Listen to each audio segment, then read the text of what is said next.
as Ezekiel liked to say, hide and seek. One team of campers had time to hide while the others tried to find the opposite team, the losing team resulting in a player being booted off the island.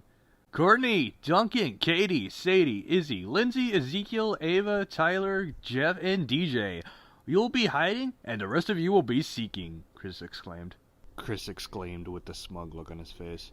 By now they could all tell it was just Chris's resting face, as he always had an evil grin on his face. No matter how hurt or bad things got, unless the ratings were hurt, they all went to hide. By now things had gotten awkward with a few campers, and they all gotten to know each other. How they were, what happened to them in the last couple of years, etc. Courtney had gone to hide near the cliff where the first challenge was as Duncan followed her. He missed her and deeply regretted what he had done to her. Izzy had gone in the woods, swinging from vine to vine. Katie and Sadie went near the docks.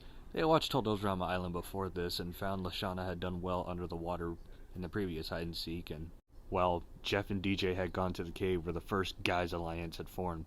It brought back memories that both boys appreciated a lot. Lindsay and Tyler both went their separate ways. After all, they had broken up due to Lindsay forgetting his name in front of his parents. They had both still not let go of each other fully, but Lindsay had a new partner back home. Ezekiel was a very good hider, being able to hide until late at night. Everyone else was eventually found. Although nobody knew where Izzy or Ezekiel were, nobody knew how good Ezekiel was at this game. He may have been homeschooled, but that didn't stop him from having amazing hiding skills. However, his team had won. Ezekiel got up from underneath the cabin and went to the confessional.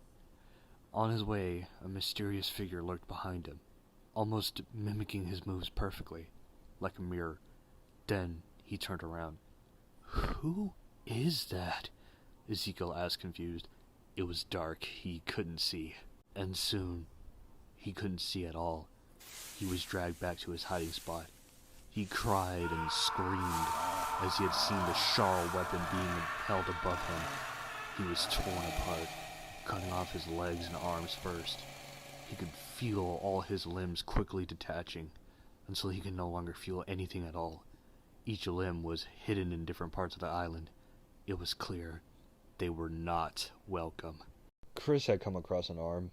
It was his arm, the homeschool boy, the boy he had tormented on the show, the boy he could no longer torment. It was a sign. Chris and his crew had immediately packed up and fled. They all watched as the only form of transportation had left. They had no idea what was going on, what was happening. Were they just left to die here?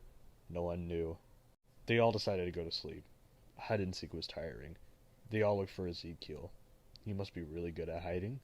He was still nowhere to be found, until he was found. His head stared into Jeff's soul. He didn't deserve this. "Guys, look! I think Chris left us here for a reason," Jeff said slowly. Everyone rushed to see what he was talking about, and he was right. Chris had led them all to die, and the first victim was Ezekiel Miller.